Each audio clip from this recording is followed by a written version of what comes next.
أعوذ بالله السميع العليم من الشيطان الرجيم بسم الله الرحمن الرحيم السلام عليكم ورحمة الله وبركاته. الحمد لله رب العالمين الذي أرسل رسوله بالهدى ودين الحق ليظهره على الدين كله وكفى بالله شهيدا. أشهد أن لا إله إلا الله وأشهد أن محمدا عبده ورسوله. اللهم صل وسلم وبارك على سيدنا محمد لا نبي بعده.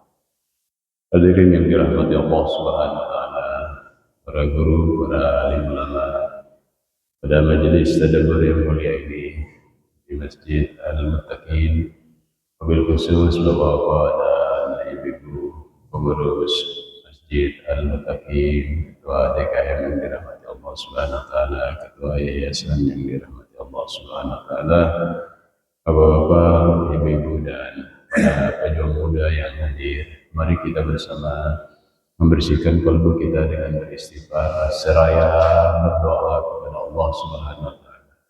Astaghfirullahaladzim, astaghfirullahaladzim, astaghfirullahaladzim wa atubu ilaih. Allahumma anta rabbi la ilaha illa anta khalaqtani wa ana 'abduka wa ana 'ala 'ahdika wa wa'dika mastata'tu.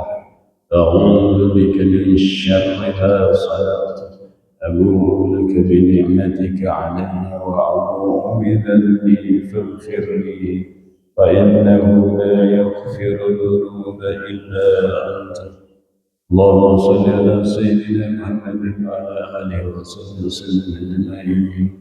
اللهم ربنا اغفر لنا ولجميع المسلمين والمسلمات والمؤمنين والمؤمنات الأحياء منهم والأموات.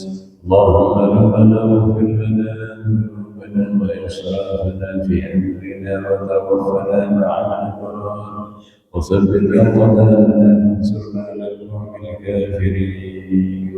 ربنا اغفر لنا ولوالدينا وارحمهم كما ربونا صغارا. اللهم ربنا هب لنا من أزواجنا وذرياتنا قرة أعين واجعلنا للمتقين إماما.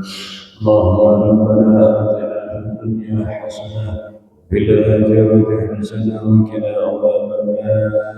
وصلى الله على سيدنا محمد النبي الأمي وعلى آله وصحبه وسلم والحمد لله رب العالمين. الفاتحة. أعوذ بالله من الشيطان الرجيم. بسم الله الرحمن الرحيم. الحمد لله رب العالمين الرحمن الرحيم مالك يوم الدين. إياك نعبد وإياك نستعين. اهدنا الصراط المستقيم صراط الذين أنعمت عليهم غير المغضوب عليهم ولا الضالين. آمين. تقبل الله يا الله. Hadirin yang dirahmati Allah Subhanahu wa taala.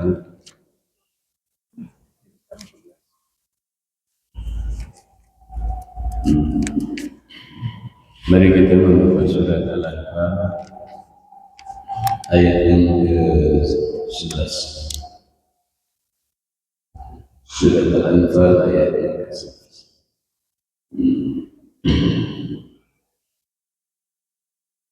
11, 12, 13.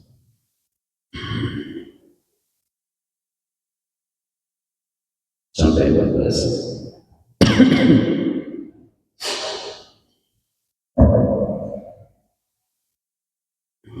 أعوذ بالله من الشيطان الرجيم.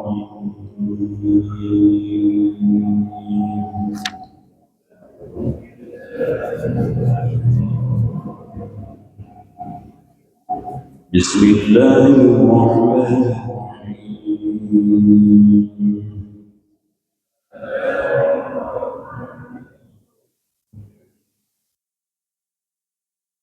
إذ يغشيكم الناس أمنة منه وينزل عليكم من السماء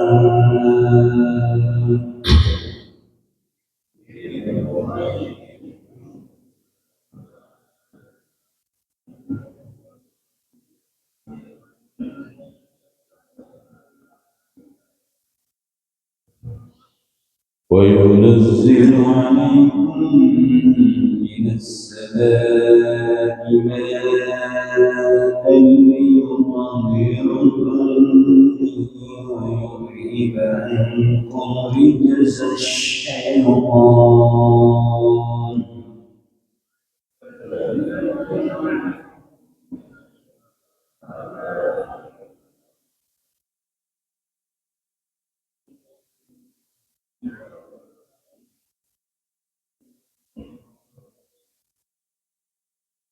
ويذهب عنكم رجز الشيطان وليربط على قلوبكم ويثبت به الأقدام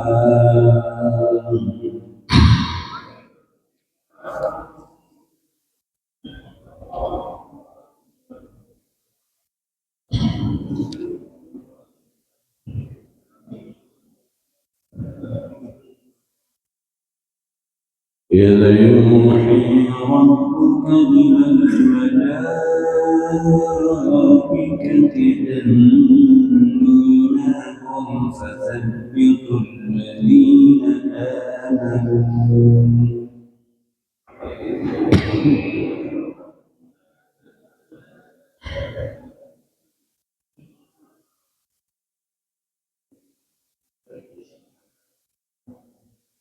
سألقي في قلوب الذين كفروا الرعب فاضربوا فوق الأعناق واضربوا منهم كل بنان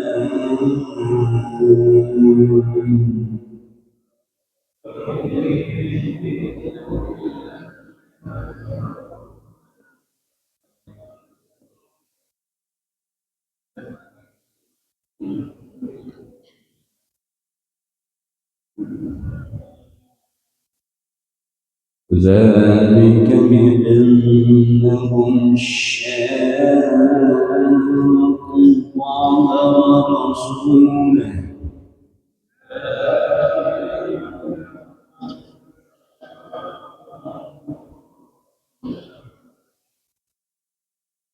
ومن يشاقق الله ورسوله فإن الله شديد العقاب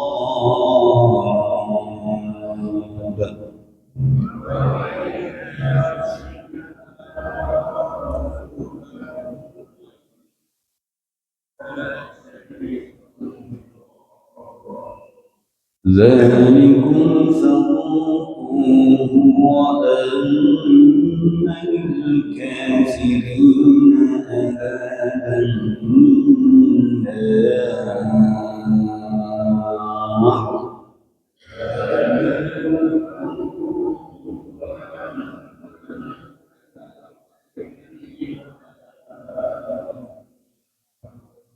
صدق الله العظيم.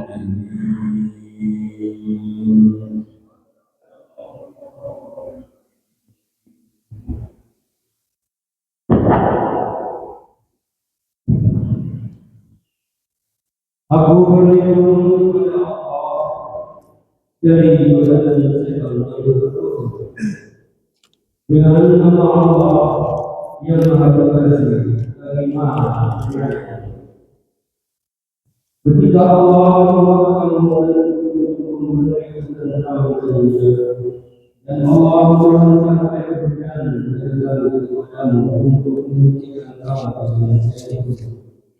dan menghilangkan gangguan kesehatan darimu dan untuk menguatkan hatimu serta hatimu untuk sendiri.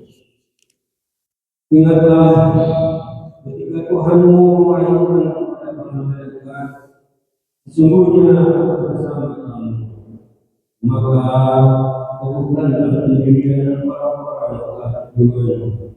Akan aku berikan rasa ketakutan dalam hati orang-orang kafir.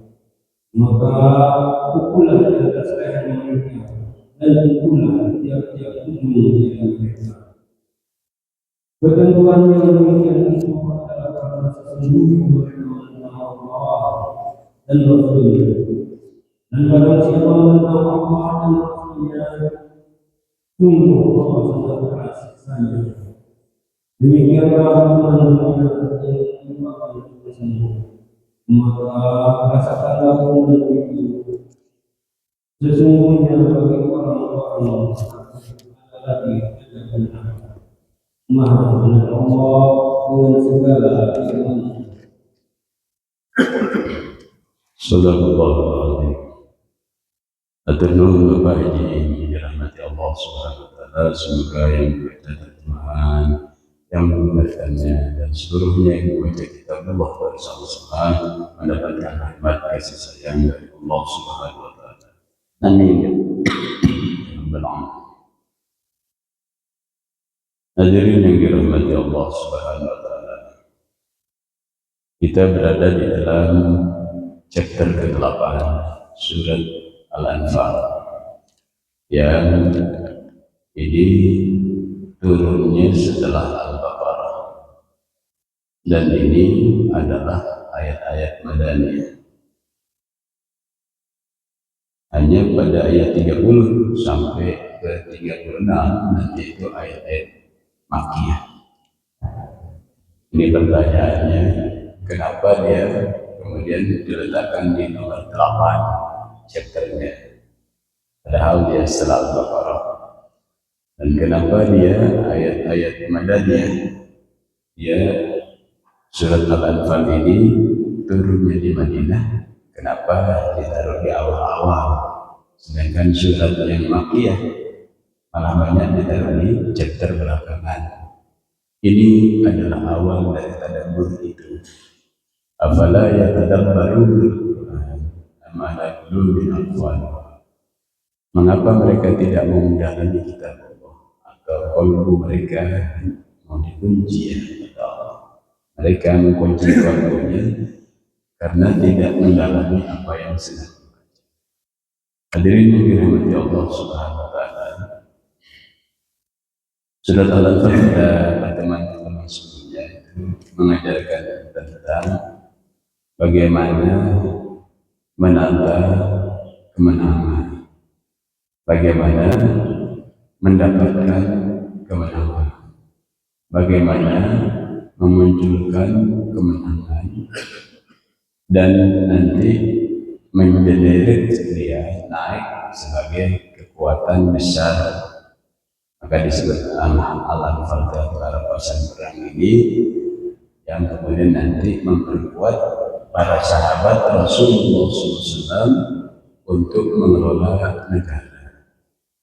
Karena seringkali ketika kita membahas tentang kekuatan Islam, apalagi pada titik iktisodiyah, hal yang membahas ekonomi, seringkali pembahasan harta rampasan perang ini tidak dibahas. Umat Islam belajar tentang harta itu seringkali berhenti pada pembahasan zakat, gitu ya.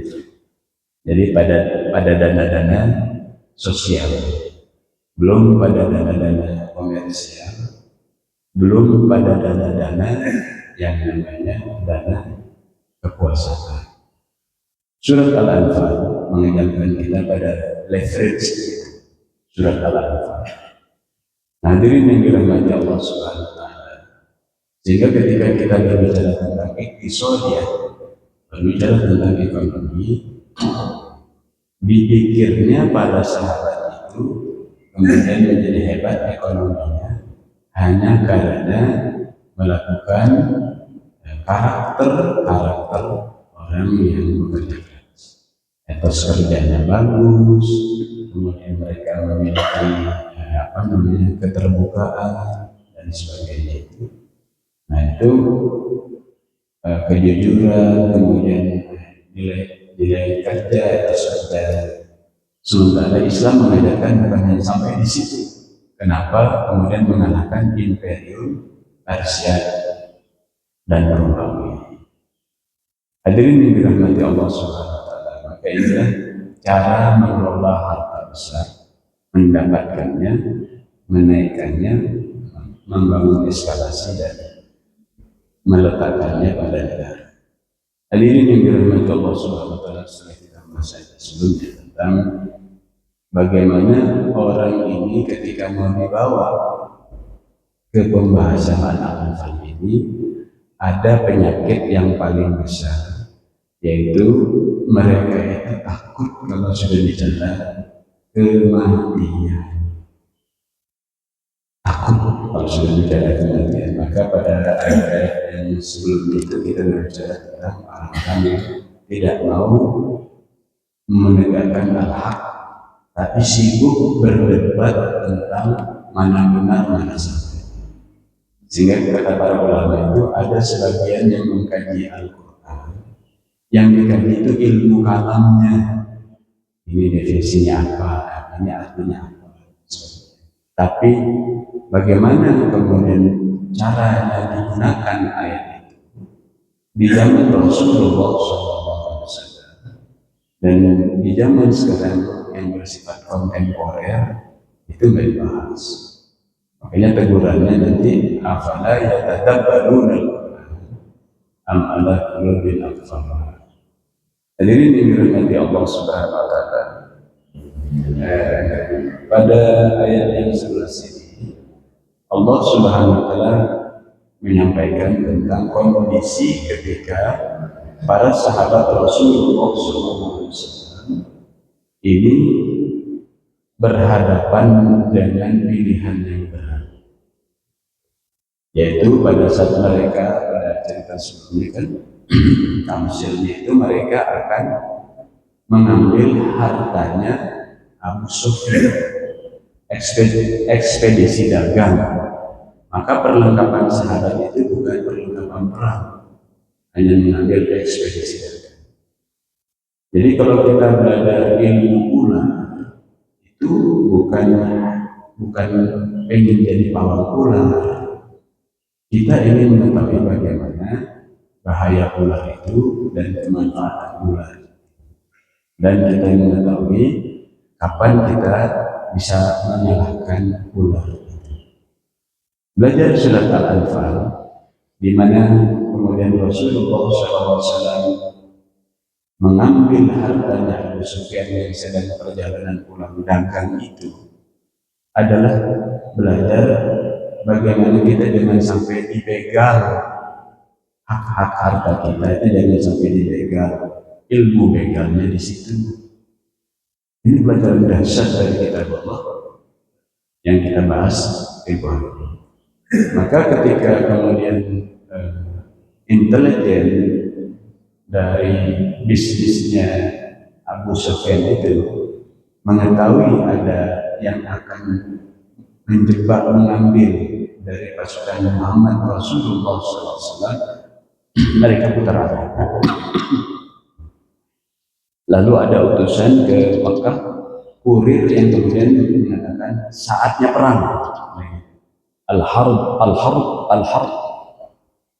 Maka kemudian terjadilah perang datang. Dan pada saat berhadapan itu, karena para sahabat yang jumlahnya sedikit itu tidak membawa peralatan perang, cuma peralatan untuk mencegah Abu Sufyan. Maka muncul perasaan ketakutan manusiawi. Jadi kalau kita khawatir, ketakutan itu manusiawi. Tapi yang penting keyakinan kepada Allah Subhanahu wa taala itu yang ada. Sampai Rasulullah SAW berdoa dengan mengangkat kedua tangannya itu sampai selendang beliau itu jatuh. Jadi itulah dalil kenapa kalau berdoa itu mengangkat tangan. Gimana kalau selendangnya sampai jatuh? Berarti doanya tinggi dengan selendangnya sampai jatuh. Lalu kemudian beliau berdoa, Allahumma anshuduka ahadaka wa wa'adaka, Allahumma in syi'ta lam tu'bani. Begitu berulang-ulang. Ya Allah, aku menuntut kepada janjimu dan sumpahmu. Ya Allah, kalau engkau mau, biarlah engkau takkan disembah lagi. Seperti itu. Maksud kalau tidak kau tolong ini ya Allah, pasukan ini, engkau tidak akan disembah lagi. Ini penghabisan. Jadi perjuangan untuk mengelola dunia itu, ketika kita meminta Rabbana atina fid dunya hasanah, itu harus sampai titik darah penghabisan. Kalau kita sudah ingin menguasai hasanahnya dunia, kurang baik dulu nggak apa-apa, kurang harta nggak apa-apa, tapi kita akan menguasainya sampai titik darah penghabisan. Berapa hari kemarin saya dialog dengan Pak JK, karena tanggal 24 April ini kita akan membuat piagam ukhuwah untuk memberikan nasihat kepada Presiden. Tanggal 24 April itu, maka ormas Islam terdiri Majelis Ulama Indonesia, 10 ormas berkumpul termasuk Al-Ittihadiyah. Dan kemudian kita dialog ada Pak JK juga. Kita membuat tulisan ukhuwah, kata Pak JK. Ini normatif sekali ini bicaranya ulama. Hanya minimal saya sampaikan di dalam itu bahwa ulama ini bukan karena kata-katanya yang lembut, tapi kata-katanya yang berani dan tegas dan tetap santun. Karena Majelis Ulama Indonesia itu jangan sampai dibawa menjadi majelis taklim. Jangan sampai Majelis Ulama itu menjadi ormas kecil, nggak dianggap sama Presiden. Kalau dia cuma kumpulan tinggi awal, dia bukan Majelis Ulama Indonesia, majelis taklim Indonesia. Jangan lupa saya sampaikan, Majelis Ulama Indonesia itu didirikan oleh ormas Islam besar, dan ormas Islam itu yang punya parpol, partai politik, membina di parpol. Jadi jangan terdilkan Majelis Ulama itu dengan memposisikan seperti ormas baru itu terdil. Jadi dia harus bersama ormas besar. Di Pak Sekjen setuju, sehingga nanti yang tanda tangan itu adalah ormas pendiri, supaya ulama jangan menjadi kecil. Nah ini harus sampai titik darah penghabisan seperti perjuangan Rasulullah SAW. Tadi ini cuma normatis, kita bilang tegur tuh pantai indah Kapur, masukkan di dalam perpecahan antara ulama itu, tegur buat persatuan. Yang kelompok ini, yang kelompok ini, perpecahan antara partai politik, tegur, beri masukan. Itu baru ulama. Karena ulama itu cirinya bukan berpakaiannya. Innama yakhshallaha min ibadihi ulama. Ulama itu adalah yang berani mengatakan kebenaran. Itu ulama. Mau pakai model apa juga, mau gurunya pakai guru Saudi, mau gurunya Yaman, mau gurunya dari Maroko, mau gurunya dari Jawa, dari Bangkalan, itu juga sama. Jadi seperti doa Rasulullah, karena yang harta kita sudah dijahat, emas, minyak dan sebagainya. Maka ulama di Indonesia dan daerah Salaman di Natuna itu doanya mesti doa seperti ini. Kalau kau tidak menolong perjuangan ini, kau akan disembah lagi ya Allah. Akhirnya kita nanti akan membuat Sahifah Ukhuwah Ilmiah aja. Kita ulama punya ormas punya parpol, ormas punya aset. Kenapa nggak ada? Sehingga ukhuwahnya itu ukhuwah Islamiyah akan disampaikan bahwa Islam itu harus diperluas, ada pokok insannya, bahwa sia-sia politik, persoalan politik, bahwa insannya kemanusiaan, bahwa waria, cinta tanah air, bahwa etnis dia. Jadi bagaimana kolaborasi sampai titik dalam kondisi kalau yang dibahas ekonomi oleh Islam dalam ilmu syariah ekonomi Islam cuma perbankan syariah dan urusan zakat. Mendapatkan harta rampasan orang tidak masuk di dalam harus utama pemikiran Islam. Jadi doa Rasulullah sampai segitunya. Maka dari yang dirahmati Allah Subhanahu wa Ta'ala, kemudian ketika kalian sudah berdoa itu kata para sahabat, cukup ya Rasulullah, karena doanya mengerikan doa tadi. Kalau kau tidak memenangkan kami, kau tidak disembah Allah. Mestinya nilai juang kita terhadap harta umat Islam di Indonesia yang diambil doanya harus sampai segitu. Jangan dinyatakan. Maka dalam hadis itu man yatama min amril muslimin falaysa minhum. Barang siapa yang tidak menyempurnakan urusannya orang Islam, yang tidak mengaku Islam. Jika nanti di ujungnya Al-Quran itu orang yang sholat disebutkan dusta agama ketika tidak mengurus memperbaiki orang miskin sampai tidak miskin lagi dan tidak mengurusi anak-anak yatim sehingga hebat, laki-lakinya sampai jadi kawam, perempuannya sampai menjadi solihat wanita jahil. Mestinya doa begini kalau sudah mendiakan Allah, tolong Allah. Karena kalau ini dibiarkan, kita mengatakan kemarin kita bicara sama Pak JK, yang masalah di Indonesia ini ketidakjujuran dan etika, ketidakadilan sosial. Kalau ini dibiarkan, kata Hitler, kalau kebohongan itu diulang-ulang, orang putus asa dan jadi belum lagi serangan bazarnya sehingga umat Islam gak ngaji tentang bagaimana doanya Rasulullah di dalam surat Al-Anfal. Yang ada adalah keputusasaan. Ya sudah, kita tinggal akhir zaman menunggu waktu aja.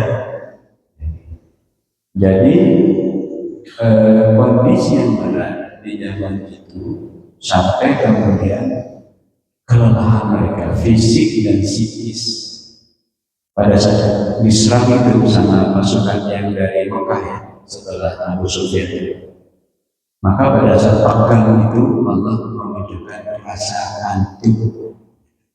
Jadi kalau ngantuk itu adalah pertolongan Allah. Jadi jangan ditegur kalau jangan ada yang ngantuk. Itu pertolongan Allah. Ini disebutkan Allah menolong para sahabat dan Rasulullah SAW dengan an-nu'as, pasangan itu. Jadi kalau kita lelah dalam berduduk itu istirahat. Walaupun kita minta sampai ini adalah menghabiskan. Bahkan dalam hadis itu kalau sedang emosi, kita berdiri dalam emosi, tidak bisa mengendalikan diri, duduk kata Rasulullah. Kalau belum juga reda emosinya, kata Rasulullah, tidur. Kalau ilmu kawan-kawan dari Tionghoa itu, kalau orang tidur itu bangunnya dapat itu ada dalam. Lalu kemudian diturunkan air hujan. Jadi ketika tertidur mereka kemudian kelelahan itu diberikan air hujan supaya tenang. Maka mandi hujan-hujanan ketika Rasulullah berada jarang hujan. Kalau di Bogor jangan ditanya. Itu Rasulullah mandi karena hujan. Jadi kalau dulu kita anak-anak kecil itu lari-lari hujan-hujanan itu ada dalilnya di sini. Surat Al-Anfal ayat 11, mandi air hujan itu menurunkan ketenangan. Tapi kalau di Bogor hati-hati, dari buku The Queen's of Record itu kota Bogor itu banjirnya paling tinggi sedunia, jadi jangan di lapangan. Tapi beginilah kemudian turunnya air hujan itu mana?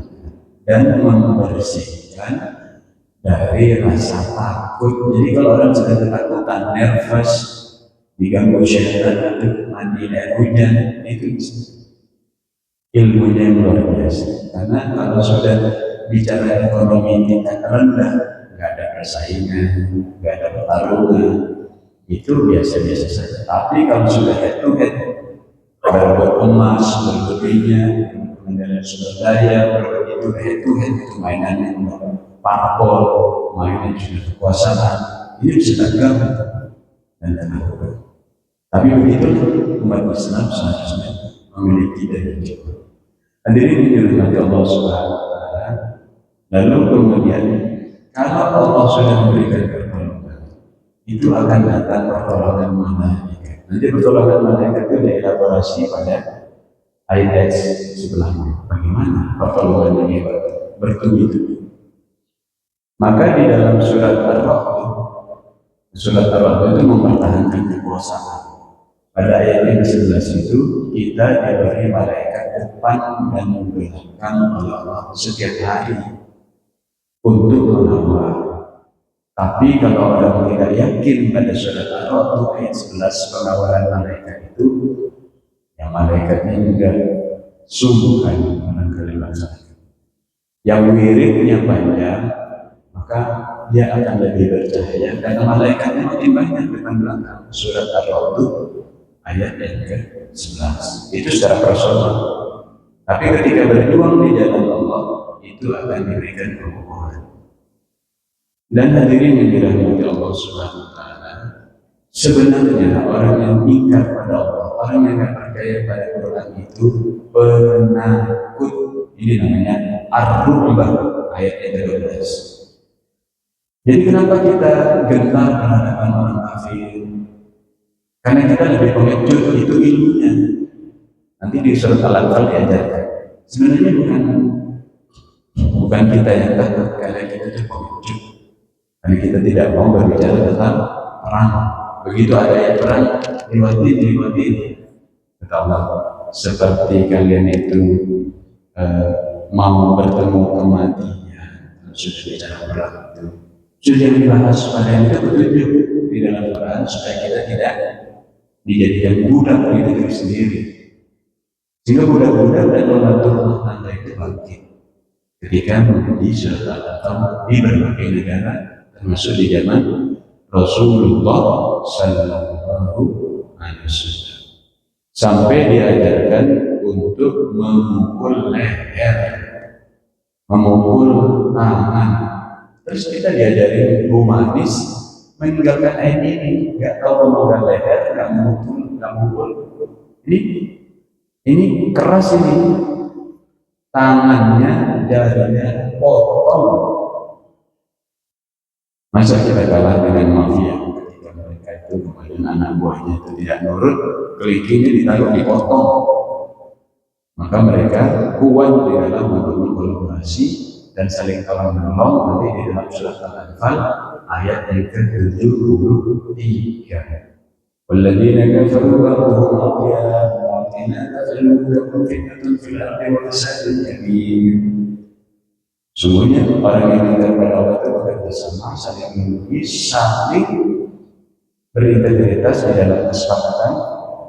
Kalau kalian tidak melakukan hal yang setara seperti diperintahkan Allah sebagai mereka melakukan itu, memang kalian menjadi fitnah besar dan menjadi besar. Jadi kalau kita tidak berani bicara perang, tidak berani bicara itu, lalu terus kita protes ketika orang-orang menyebut mana, membuat pantai dan Papua itu. Lalu kemudian hanya meletakkan menara syariah di situ sebagai artifisial bahwa mereka peduli pada syariah. Itu omong kosong. Dan selama ini ketika mereka yang di luar Islam owner dari bank, Dr. Syadhan pasti paham. Ketika menjadi owner dari bank dan menjadi branding syariah, mereka tidak peduli dengan itu. Yang penting cuannya banyak, karena dengan bank syariah itu lebih aman. Tapi apakah mereka meletakkan uangnya di sana? Enggak, mereka capital flight. Dan jelas Dan orang kita kemudian hanya dijadikan sebagai stempel atau komisaris di mana semacam itu. Yang lainnya perjuangan kita tidak ada pada perbankan syariah yang macam itu, tapi lebih besar. Maka hadirin yang dirahmati Allah Subhanahu wa taala, ketika berbicara tentang ekonomi syariah, karena saya ketua MUI Pusat Komisi Ekonomi khusus pemberdayaan ekonomi, kita melakukan rebranding dan revitalisasi terhadap ekonomi syariah. Karena kalau sudah bicara ekonomi syariah, pembicaraan ini nggak jauh-jauh dari perbankan, sistem moneter. Tidak bicara untuk head to head di dalam industri real. Berada, mudarabah nggak berada, maunya berubah. Sistem player. Mestinya kalau kita bicara ekonomi syariah, begitu kita sampaikan terus ke Majelis Ulama Indonesia, supaya Majelis Ulama Indonesia memang memiliki leverage sebagaimana didirikan oleh ormas besar. Ormas itu juga punya parpol, bukan majelis taklim kumpulan cendekiawan. Itu tegas sebagai ketika bicara dengan Pak JK dan pimpinan Majelis Ulama dan sebuah ormas sendiri. Saya kembali pada Quran. Hadirin yang dirahmati Allah Subhanahu wa taala, dzalika bi annahum syaqqa Allah wa Rasul. Jadi ketika orang kafir itu sebenarnya menakut, itu karena mereka itu kejam sama Allah, begitu. Mereka itu benar-benar merusak. Maka dalam hadis Rasulullah, siapa saja yang membacakan kitab Allah, maka dia akan berwibawa. Maka para ulama-ulama dulu ketika berpidato di PBB itu kayak besar, dia gak inferior kompleks membacakan ayat Allah. Baru setelah itu narasi kitab-kitab kebikinan manusia. Maka di dalam hadisnya, siapa yang berbicara dengan ayat Allah, maka dia akan berwibawa. Apa ini kita kemudian takut melakukan artikulasi di ruang publik? Dan sekarang Majelis Ulama Indonesia luar biasa, akseptabilitasnya terhadap pemahaman begini dan mereka tidak ragu-ragu. Sehingga Majelis Ulama Indonesia jangan sampai diposisikan sebagai tukang doa, tapi memimpin marwah umat sebagai saudara. Karena sebenarnya yang ingkar pada Allah itu grogi kalau kita sudah percaya. Tapi kalau kita tidak baca surat Al-Anfal, yang terjadi kembali ketemu sama orang kafir yang tidak menjadi junub, yang tidak sholat tahajud, gara-gara bahasanya beda kita si grogi. Malu sama orang Rusia kalau ketemu dengan orang asing, dia tidak seharusnya. Malu sama orang Jepang kalau orang asing, dia bisa Jepang. Kenapa kita malu menggunakan bahasa Indonesia? Walaupun kita dalam pergaulan kita perlu belajar poliglot, bisa menguasai berbagai bahasa. Ini keberanian sudah tahu. Maka dari ini yang dirahmati Allah Subhanahu wa taala, karena orang kafir itu nanti juga di dunia akan dihinakan, di akhirat akan dihinakan. Kenapa kita tidak percaya pada ini? Ada masalah apa kita akan ke umat Islam ini lalu terpuruk di negeri yang kaya ini? Wallahu a'lam. Silakan kalau ada inspirasi masukan. Silakan ya, mic-nya.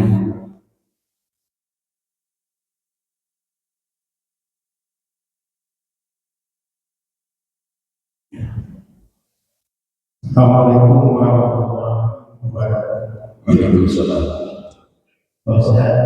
Sekarang ini kan kita sedang mengalami satu situasi seperti yang disebutkan dalam surat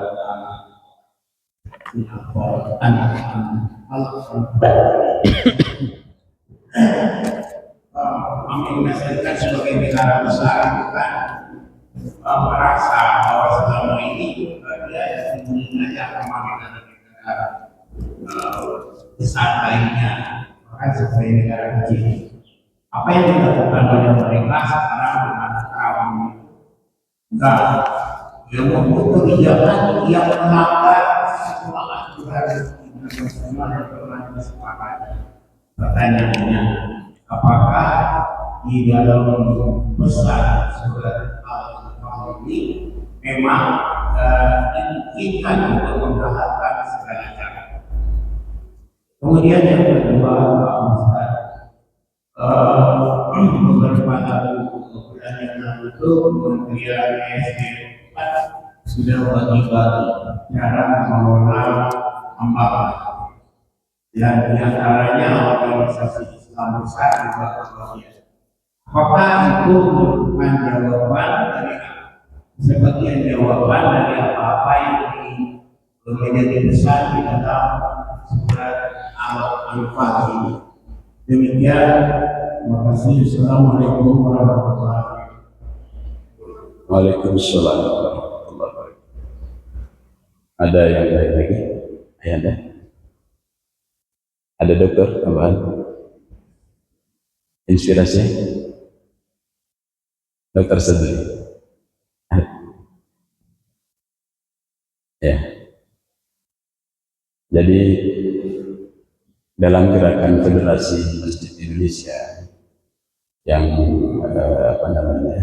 kita sedang lakukan, kan kekuatan ini kekuatan masjid.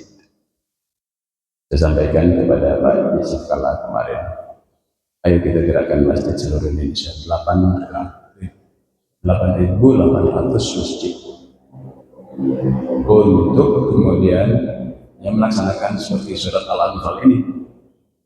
Akan beliau kebetulan ketua Dewan Masjid. Nah, jadi dalam gerakan ini, kita di dalam pengajian-pengajian itu, kita mengangkat inspirasi dari pendengar atau hadirin. Nah, cuman karena timnya masih sedikit yang mendesain itu, yang sudah bertanya dan sebagainya masuk waiting list. Jadi di dalam gerakan Federasi Masjid Indonesia ini, yang terkenal bukan ustadznya, tapi inspirator audiensnya. Maka itu direkam, suaranya direkam, pertanyaannya direkam, dan itu yang disebarkan ke dunia. Karena dalam hadis Rasulullah SAW yang disebutkan bahwa bisa jadi yang mendengar lebih paham daripada yang menyampaikan. Jadi kita di dalam diferensiasi dakwah yang kita lakukan sekarang bukan ustadz yang nyomor, yang tampil mendapatkan dukungan like, tapi jamaahnya. Itu yang sering kita lakukan. Terima kasih sharingnya. Jadi di dalam kebijakan Trump ini, ketika Ibu Sri Mulyani mengatakan melanggar dari ilmu ekonomi gitu. Jadi ketika kemudian aturan tarif dibuat seperti itu, kan sebenarnya intinya sama dengan yang dilakukan kita. Gitu. Jadi tarif itu di dalam kebijakan Donald Trump itu disebut dewa mabuk, melanggar tarif. Tapi kalau dia sudah pegang kekuasaan, dia nanti ketika disampaikan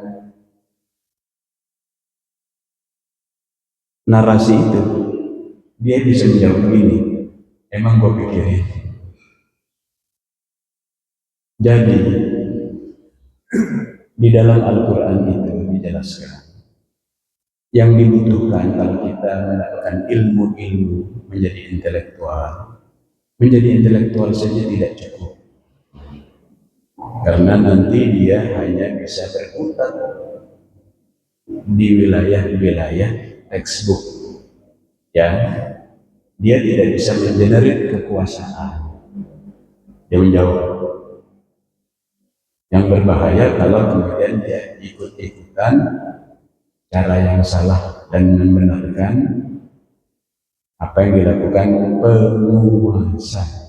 Di dalam nanti surah Al-A'raf itu disampaikan pada ayat 112 dan 114, itu intelektual yang menggadaikan keberanian dan kejujuran.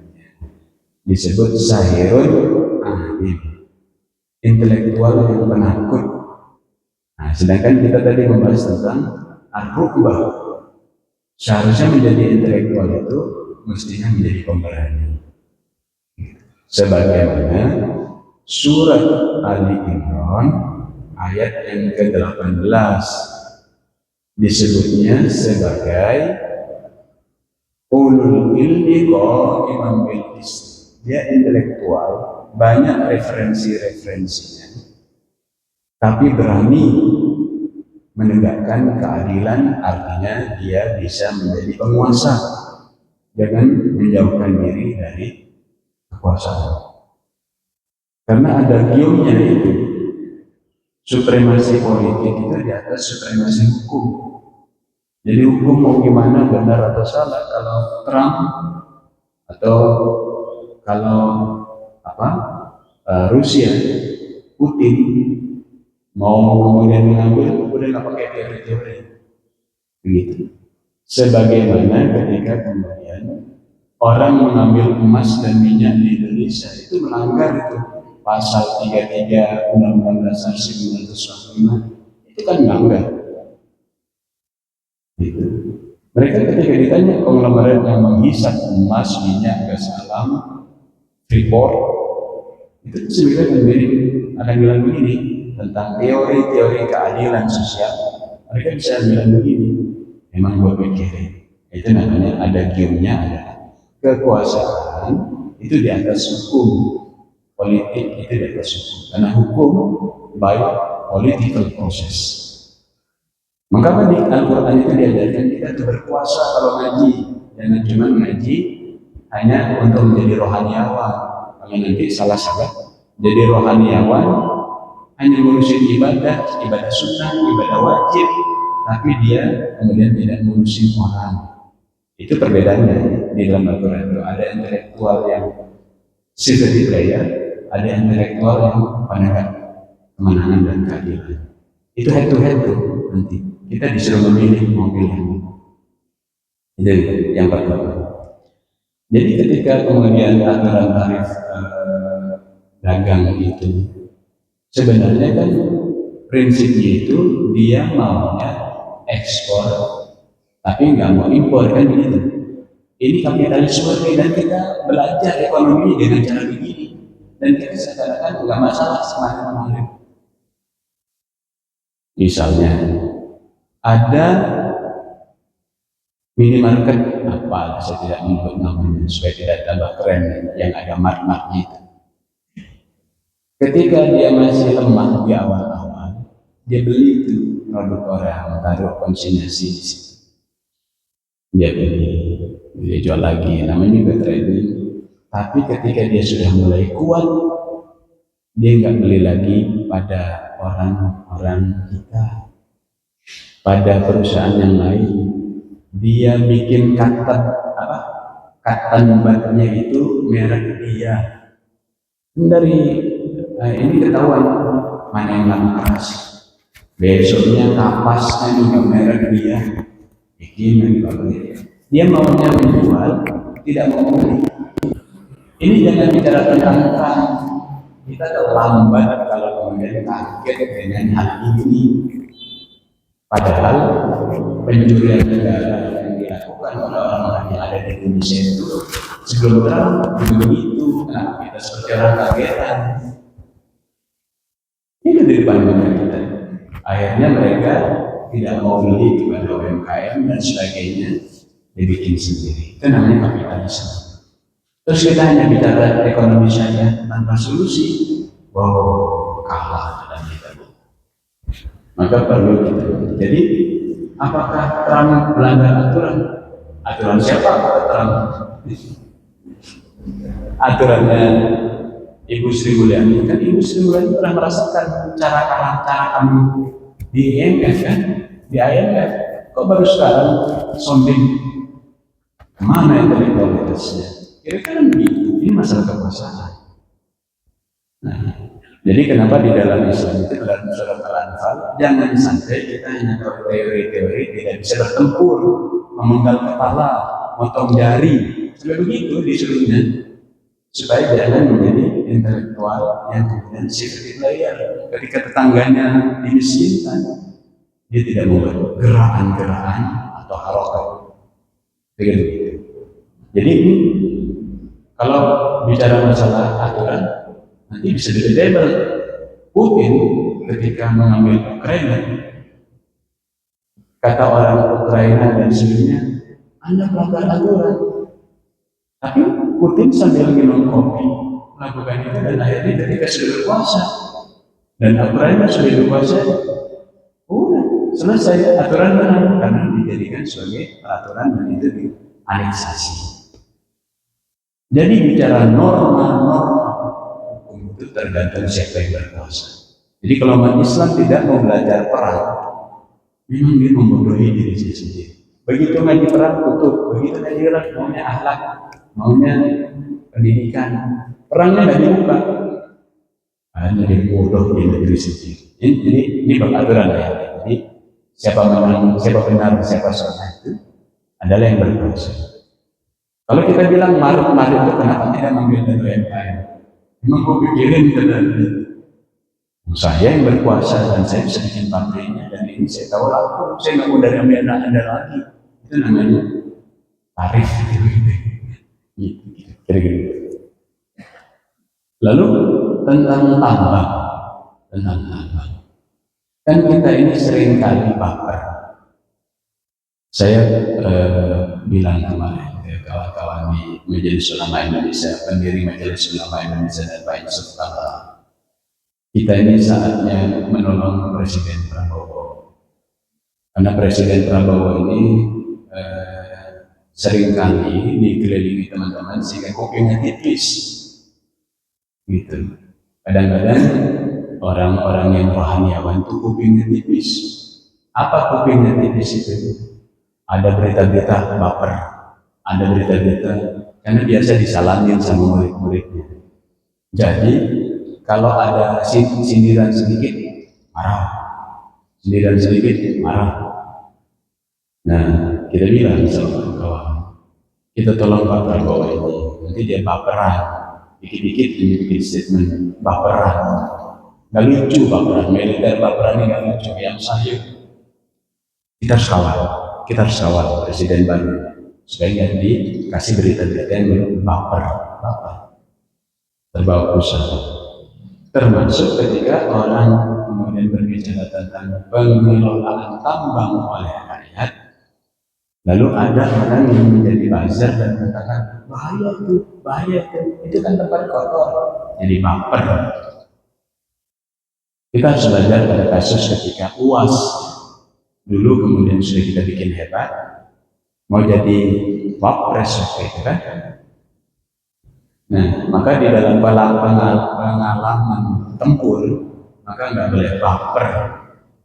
Begitu ada orang yang kemudian memunculkan isu-isu jangan puas, Ustaz Abdul Somad nanti kotor tangannya kalau masuk politik. Kan Ustaz sudah terkenal, sudah ini.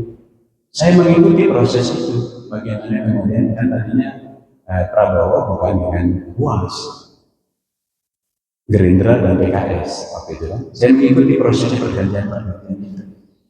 Ketika kemudian itu dimunculkan, UAS dimunculkan, PKS dimundur, masuk strategi kedua. UAS tidak berpengalaman dalam politik. Maka kemudian dikatakan jangan kotor. Baper, mundur dia.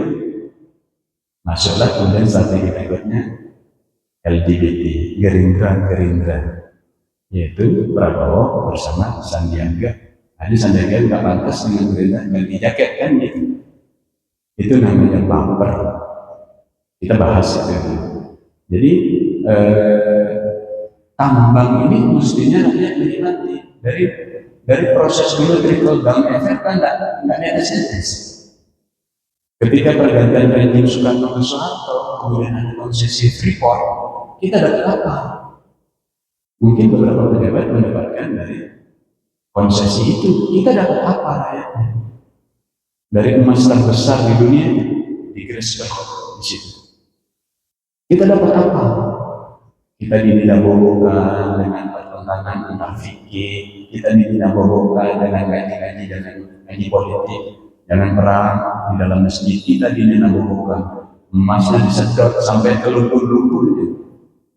Kalau Freeport itu ngambil emasnya bukan hanya teknologi biasa, sampai selumpur-lumpurnya pun diolah, ngambil emasnya dengan bakteri. Kalau burandir biasanya atau antam itu kan, ya cuma diambil dengan merkuri, diambil emasnya. Kalau Freeport itu selumpur-lumpurnya, emasnya dipisahkan oleh bakteri, bukan enzim. Kita dapat apa? Ngaji Al-Anfal hatam berapa kali hataman. Jadi ketika ada yang mau manas-manasin nakut-nakutin kita, jangan nanti kita kotor, main tambang dan sebagainya. Itu hak rakyat untuk mengelolanya. Sangat selama ini kemudian tidak mengalir kepada rakyat. Maka ketika ada orang yang nakut-nakutin begitu di Majelis Ulama Indonesia, saya datangi. Anda bicara tambang itu kotor, dikelola ormas menjadi profesional. Memang yang sebenarnya ini sekarang profesional dan mengalir kepada pemiliknya, yaitu rakyat. Diam terus. Jadi jangan baper kalau membahas ini, lihat secara komprehensif. Bayangkan kalau ormas Islam itu nanti meng-hire ahli pertambangan, meng-hire perusahaan-perusahaan yang memiliki kompetensi tambang besar. Bisa dapat kita bahwa nanti terjadi abuse of power, nantinya ngambil kiainya lagi misalnya, yang sudah aja dulu gitu. Yang terjadi sekarang ini dicuri oleh pengelola tambang dan tidak turun ke rakyat, itu jelas-jelas kita tidak suudon. Kenapa kita suudon pada ulama-ulama yang dulu berjuang untuk iskarimah Muhammad saya? Tidak ada teriakan selain itu, hidup merdeka atau mati. Itu adalah slogan ulama. Kenapa ulamanya nggak dikasih bagian sekarang? Ulamanya disebut doa saja. Pembahasan APBN nggak diikutkan, pembahasan ini nggak diikutkan, suruh fatwa-fatwa saja. Saya sampaikan kalian ketika dialog dengan Pak Yusuf dan di depan kawan-kawan Majelis Ulama Indonesia Pusat, saya sampaikan Majelis Ulama ini dengan fatwa-fatwa saja, normatif saja, dilarang pinjol, dilarang judol. Kalau orang itu kemudian mengatakan, saya dari dulu udah tahu itu haram, Majelis Ulama, so what? Apa yang harus saya lakukan? Terus dia bilang ini, maaf saya akan ceramah di tempat yang lain. Itu kan nggak elok itu. Jadi sekarang dengan dialog dengan Presiden tanggal 24 April, saya sampaikan, ayo, dan Majelis Ulama sekarang kehebatnya. Ketika mendengar begitu, responnya itu cepat. Tidak fixed mindset. Tapi sekarang sudah mulai banyak anak muda masuk growth mindset, tumbuh. Tapi kita harus bicara. Jadi saya dalam hal semacam ini setuju kalau kemudian ormas mendapatkan hak, malah kemudian jangan lupa bahwa yang sedang berjuang ini bukan ormas kecil kayak ormas-ormas yang kemudian ngepung-ngepung pembangunan properti dan kita jatah, bukan.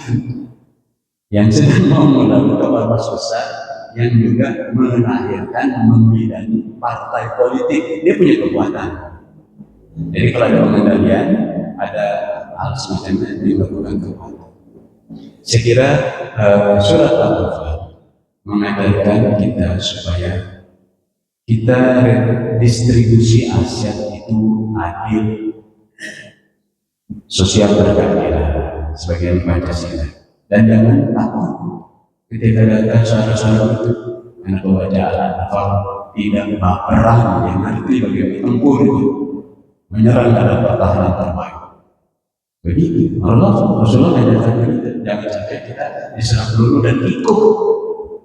Ketika kita bicara APBN katanya ini masjid sudah bicara ekonomi, nggak boleh dagang di masjid. Nah kalau ada acara-acara yang pakai TV itu, entah setidaknya berbeda. Acara yang pakai TV itu yang ada di masjid, apa itu nggak dagang di masjid? Karena ketika ditayangkan itu kan ada iklan-iklan sponsornya. Di dalam masjid itu ceramah-ceramah ustaz-ustaz ditayangkan di TV, kemudian ada sponsor-sponsornya. Apa nggak dagang itu? Lalu kita ditakut-takutin dengan hadis jangan dagang di masjid, tapi nggak ngerti asbabul wurud. Jadi kita akhirnya bisnis saja ketakutan, tidak berani belajar iktisad ekonomi Indonesia. Ngaji yang benar. Sebelum bahas hadis, baca suratnya, jangan pakai TikTok. Ada yang belajar sebelum hadis, Quran dulu bahas. Oh begini. Jadi itu lebih wise. Helikopter view sudah kita lewati, chapter 7 namanya, surat Al-Araf. Sekarang cara pakainya, chapter 8. Jadi tentang tambang ini, Ormas, kita harus kapan lagi?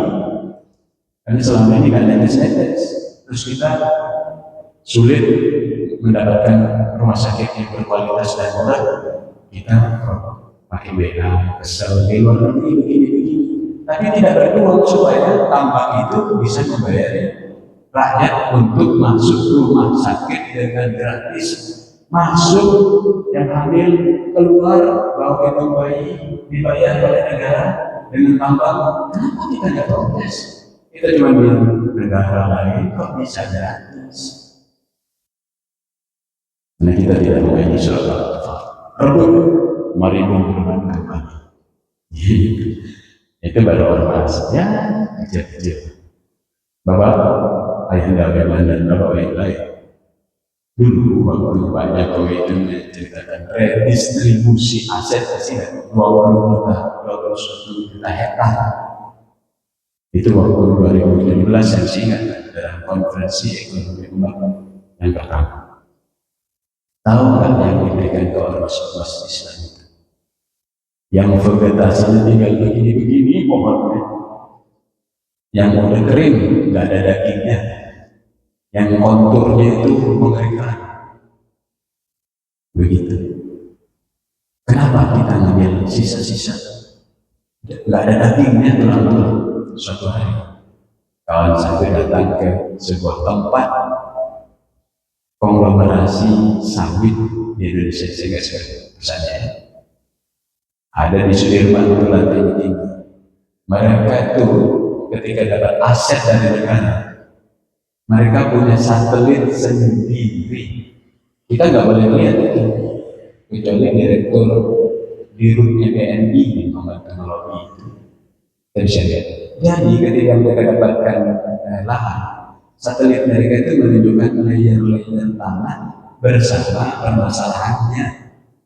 Tanah ini permasalahannya ini dengan rakyat. Kan ketika diberikan kepada kita, yang dijanjikan itu tanah-tanah selain vegetasi yang kecil-kecil, konturnya rusak, di situ konflik rakyatnya besar yang sudah menduduki. Kan kita hanya kosnya harus bayar masalah konflik sosial masyarakat yang sudah menduduki, belum vegetasinya begitu, belum konturnya jelek. Jadi umat Islam itu suka dibodohi. Kenapa? Ketika dia ngaji perang dan ilmu begal, dia tidak mau belajar, dibegal terus, dan kita disuruh udahlah bicara Allah, inilah fikih. Padahal dia tahu ayat masuk Islam secara kahfi. Jadi saya bilang ke kawan, nanti juga jangan sampai tambang pulang nggak ada dagingnya. Seperti kejadian waktu Presiden Jokowi mau janji bagi-bagi tanah untuk ormas. Islam itu punya Quran, jangan sampai kemudian menjadi bodoh di depan penguasa. Kenapa? Mungkin tidak ditadaburi. Jadi kita dukung supaya rakyat mengelola punyanya sendiri, karena ownership dari APBN, dari tambang, dari minyak, dari emas, mineral itu punya kita. Tapi kita sebagai owner apa yang terjadi? Dibodoh-bodohin. Udahlah, jangan ngaji-ngaji gitu. Padahal Quran buat kita naik. Kata Said Qutb, dulu sahabat itu naik derajatnya karena ngaji kita bohong. Tapi zaman sekarang orang membanting kita bohong ke derajat manusia. Kalau mau pengajian baca ayat, kalau ada 7 bulanan, 4 bulanan baca ayat, kalau ada kelahiran baca ayat. Tapi apakah itu bisa dipakai? Dapat pahala? Jangan. Tapi mestinya lebih dari itu. Moga-moga kita dengan nanti dalam surat Al-Fatihah nanti semakin dalam nih ayat-ayat makin dalam, kalau 72, 73 terus itu nanti akan ketemu betapa bodohnya umat Islam karena meninggalkan Al-Quran. Maka dia cuma protes, nggak bisa bayar sekolah yang berkualitas, nggak bisa masuk rumah sakit yang berkualitas, dan sebagainya. Kita tidak nyinyir di dalam ini, tapi kita akan berikan solusi. Al-Quran kan bicara solusi, bukan sekedar marah-marah pada Pak Presiden, apalagi memanfaatkan kuping tipisnya Prabowo ketika dikelilingi orang kita kemarin ada sebagai seorang jenderal yang tegar, yang kita dukung Presiden. Itu yang saya katakan. Wallahu a'lam bishawab. Saya mohon maaf kalau ada yang salah. Ada masukan? Main. Ini pegawai yang belum ini.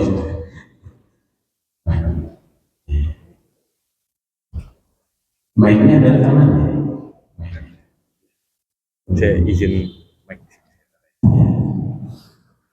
Bismillahirrahmanirrahim. Assalamualaikum warahmatullahi wabarakatuh. Misalkan, Ya sedikit menambahkan aja. sudah ini tambahin dengan kamera. Iya. Yang Pak siapa namanya? Sebentar. Jadi itu rekaman. Nanti setelah selesai, Ayahanda Weman jangan berdiri dulu ya. Nanti pegang mic dan akan karena ini nanti inspirator ini di seluruh masjid di Indonesia akan diperkenalkan kepada saudaranya. Jadi pertanyaan tadi nanti karena belum sudah direkam, nanti jangan pindah dari kursi ya. Silakan. Betul. Bismillahirrahmanirrahim. Assalamualaikum warahmatullahi wabarakatuh. Waalaikumsalam. Ini sedikit menambahkan apa yang tadi sudah disampaikan oleh Pak Weman maupun Pak Ustadz. Kalau kita berbicara masalah tarif ekonomi, memang prinsip-prinsip yang disampaikan oleh Trump itu dibenarkan oleh negaranya melalui national security act. Tetapi di dalam hukum-hukum perdagangan internasional ternyata itu merupakan satu paradoks dari hukum ekonomi. Paradoks. Jadi keluar dari hukum-hukum ekonomi. Nah, kalau kita berbicara tarif ekonomi itu dari mulai misalnya hukum ekonomi klasik, neoklasik, dan neo-Keynes. Di dalam hukum ekonomi klasik dan neoklasik, transaksi barang dan jasa itu kan didasarkan pada prinsip-prinsip keseimbangan supply dan demand, sehingga akan terjadi stabilitas ekonomi di pasar. Nah, tetapi di dalam perkembangannya ada ketidakseimbangan di dalam pasar ketika terjadi masuknya para rent seeker, monopolis dan lain sebagainya, sehingga lahirlah instability ekonomi. Nah, kalau di dalam hukum neo-Keynes, ketika terjadi instability ekonomi atau instability theory, itu pemerintah boleh mengintervensi agar terjadi keseimbangan supply dan demand. Nah, kemudian apa yang dilakukan oleh Trump itu justru dia mengintervensi sistem ekonomi internasional yang sedang dalam kondisi normal, sehingga terjadi paradoks. Nah, dia menggunakan kekuatan-kekuatan hukum dan ekonomi mereka untuk kepentingan negaranya sendiri, sehingga terjadilah paradoks ekonomi dan terbukti terjadi perang tarif antara Cina dan Amerika. Begitu. Nah, saya pikir kalau kita kaitkan dengan prinsip-prinsip yang ada di dalam Al-Quran, jelas ini menyalahi ketentuan. Jangankan dibandingkan dengan Al-Quran, dengan prinsip-prinsip hukum ekonomi saja itu sudah menyalahi aturan. Maka terjadi paradoks ekonomi dan dikhawatirkan tidak akan terjadi ketidakseimbangan supply dan demand di masa-masa mendatang kalau misalnya hal ini terus berlanjut. Nah, kalau misalnya kita mengacu kepada Al-Quran Al-Baqarah ayat 120, A'udzubillahi minasyaitonir rajim. Walan tardo anka yahudu walan nasoro hatta tattabi milatahum. Qul inna huda wal huda. Wala ini tabata ahwa'ahum bima ja'aka minal ilmi malaka minallahi waliyyu wala nasir. Jadi seorang kaum Nasrani dan Yahudi itu dia akan selalu memaksakan keinginan mereka sampai kita itu mengikuti hukum-hukum yang mereka terapkan. Nah inilah, jadi kita memang sebagai umat muslim tetap harus berpedoman kepada Al-Quran dan hadis. Saya pikir itu barangkali sedikit tambahan dari kami Pak Ustadz. Terima kasih. Wassalamualaikum warahmatullahi wabarakatuh. Insyaallah. Keren. Ini baru seperti yang Anda sampaikan. Ini baru tadabbur.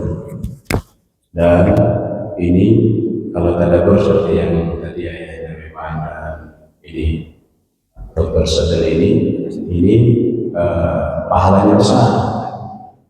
Karena kita mengelaborasi, mengobati otak yang selama ini berlarut. Dari zaman dulu orang itu dibuat berlarut otaknya itu membusuk. Jadi bukan zaman sekarang aja orang itu berlarut, yaitu karena sering scroll, akhirnya dia nggak sanggup diskusi panjang, nggak tahan. Maka orang dulu juga begitu, dan orang dulu lebih parah dari sekarang. Sehingga mereka mengatakan, Quran itu nggak perlu dibahas, kita boleh bahas.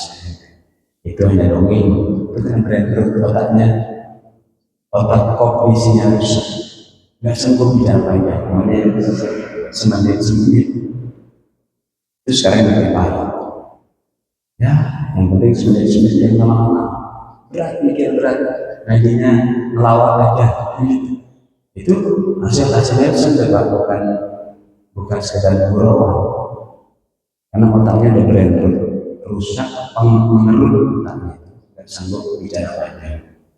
Quran membedakan kita dari pengalaman 124.000 superhero, namanya Nabi.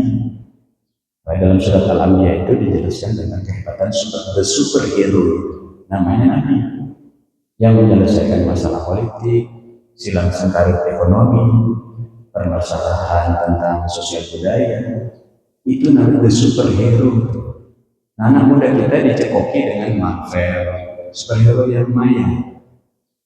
Kita punya di sini rekam jejaknya jelas dan programnya jelas. Nah, jadi kalau kita melihat tentang ekonomi di dalam Islam, mari kita lihat yang dilakukan Rasulullah Sallallahu Alaihi Wasallam dalam surat Al-Anfal.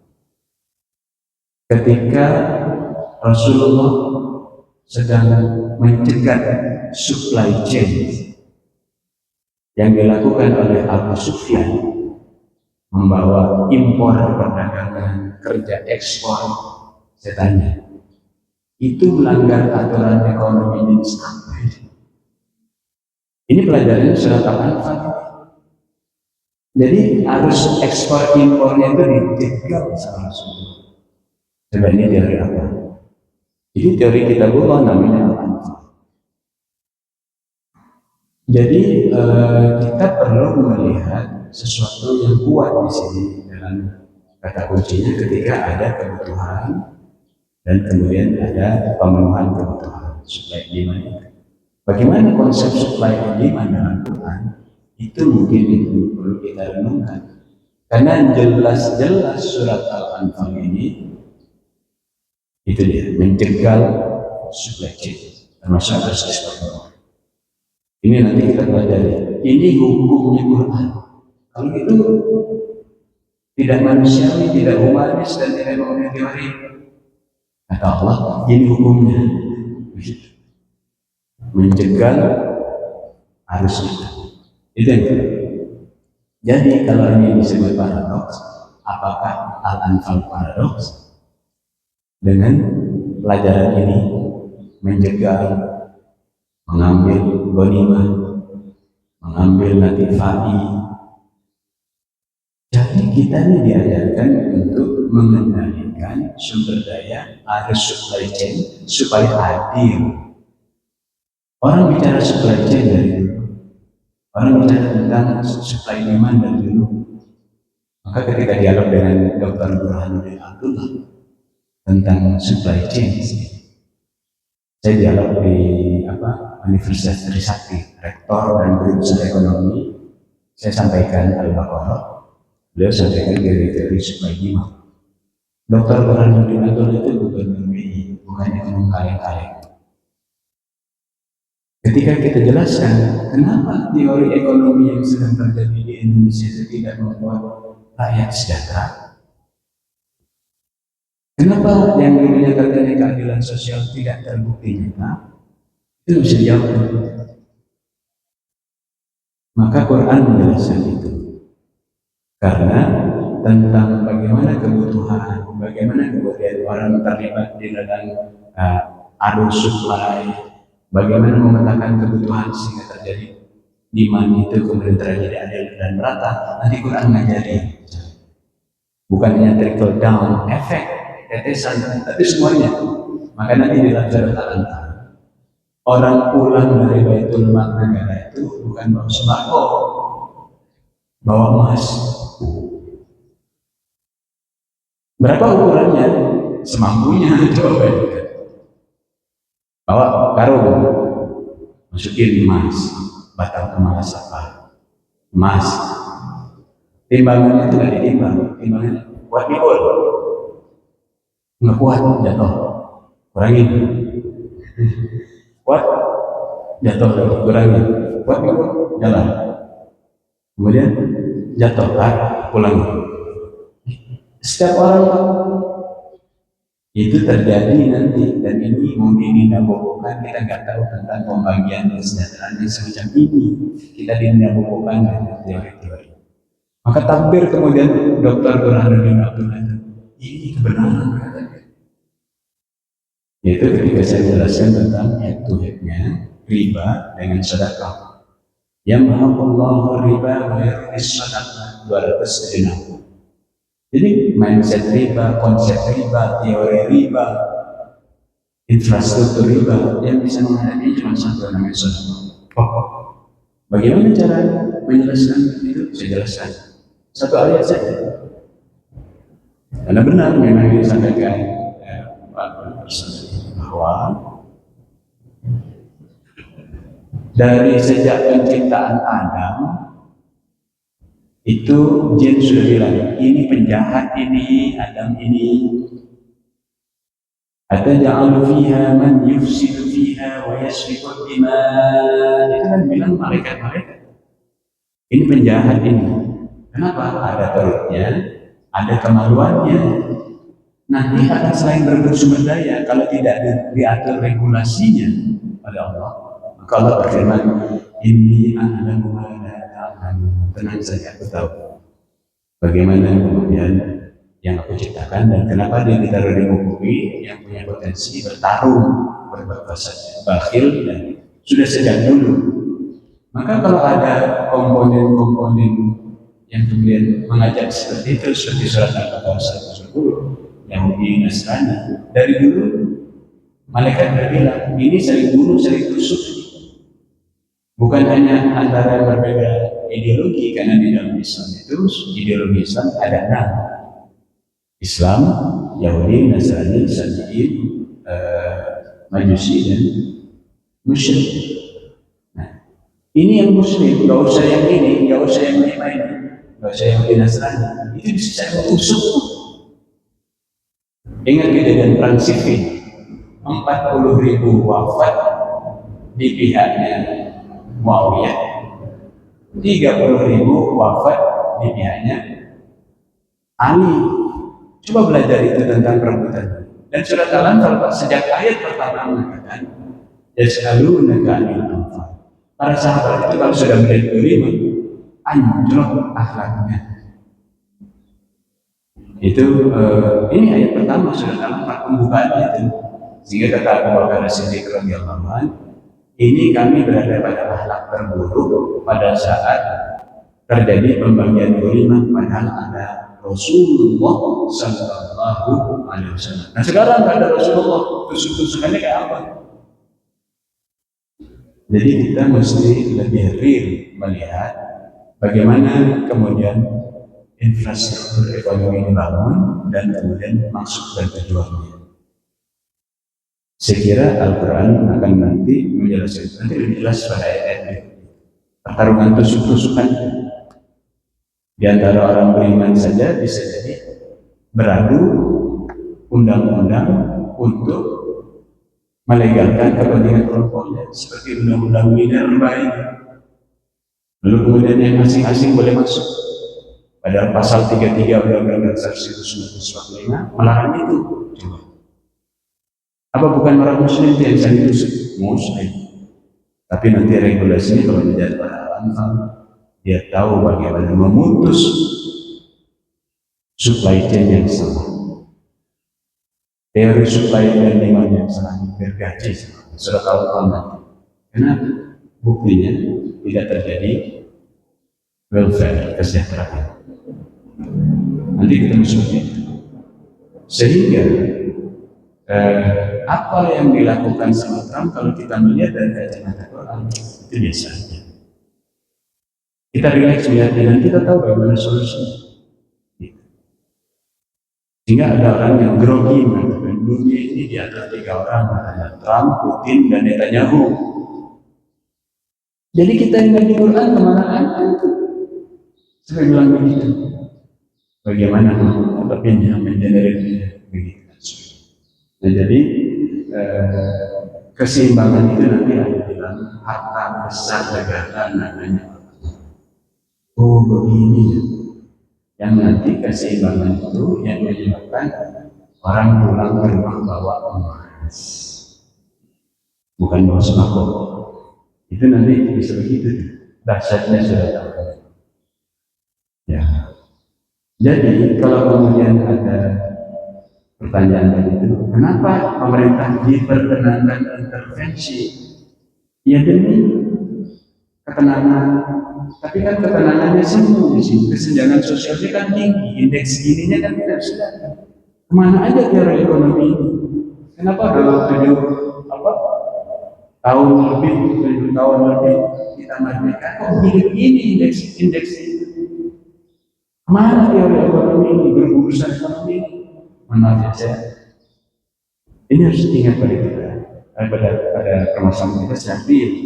Maka ketika saya sampaikan surat satu ayat dalam surat Al-Baqarah, balighani wal ayat, itu alhamdulillah hadis nikmat dari itu dari semua dokter berkenan, itulah rektor Trisakti, guru besar fakultas kepada takdir Allah, termasuk Prof. Refrison yang ada di Dewan Syariah Nasional. Itu Quran menyelesaikan. Nah, sekarang kita sampai kepada harta besar negara. Jadi leverage itu negara, bukan hanya bagi zakat, bagi-bagi sembako, bagi-bagi keadilan, ini sudah negara. Jadi ini membuat orang itu merasa luar biasa. Dan banyak orang di Amerika sekarang bersuara. Ketika mereka merasakan bahwa kenapa Trump melakukan seperti itu, jangan lupa resesi di Amerika juga berat. Jadi tidak sedang baik-baik saja ekonomi Amerika. Apalagi setelah terjadi kebakaran yang membakar semua kota. Kan kemudian bingung Trump. Kesombongannya langsung dihajar oleh api dari langit namanya Ar-Ra'd. Namanya As-Sawa'iq, itu dibahas waktu kita bahas tentang surat 11. Itu ekonominya goncang, Pak. Kalau pas Seattle itu banyak pengangguran, tidur di pinggir jalan. Parah, Pak, di sana. Maka Jurjatan menjadi dewa mabuk dan wajar dia kemudian melakukan terobosan-terobosan untuk menyelamatkan negaranya dan mukanya sebagai presiden. Itu kita lihat biasanya. Karena kita tahu solusinya yang lebih besar dan lebih canggih, namanya sudah telah. Terima kasih sharing yang dahsyat. Moga-moga kita terus terbimbing sampai kita menyiapkan anak cucu kita menjadi pengganti memimpin negara dengan Al-Quran. Bukan sekadar dibaca untuk sekedar pembukaan acara seremonial, bukan sekedar kemudian dihafalkan tanpa mengerti bagaimana cara pakainya, Karena keturunan kita nanti siap menggantikan kepemimpinan dengan cara pakai yang benar dengan ilmu dari yang maha kaya dan maha bijaksana, Al-Quran Al-Karim. Terima kasih atas sharing dan ini dan kesabarannya. Mari kita bersama-sama membaca kafaratul majlis dan doa panitia Quran. Alhamdulillahirabbil alamin, subhanakallahumma rabbana wa bihamdika asyhadu an la ilaha illa anta astaghfiruka wa atubu ilaik. Allahumma anta bil Qur'an waj'alhu lana imaman wa nuran wa hudan wa rahmatan. Allahumma ذكرنا منه ما نسينا وعلمنا منه ما جهلنا وارزقنا تلاوته آناء الليل وآطراف النهار واجعله لنا حجة يا رب العالمين. والحمد لله رب العالمين. والله يقول الحق ويهدي السبيل. السلام عليكم ورحمة الله وبركاته.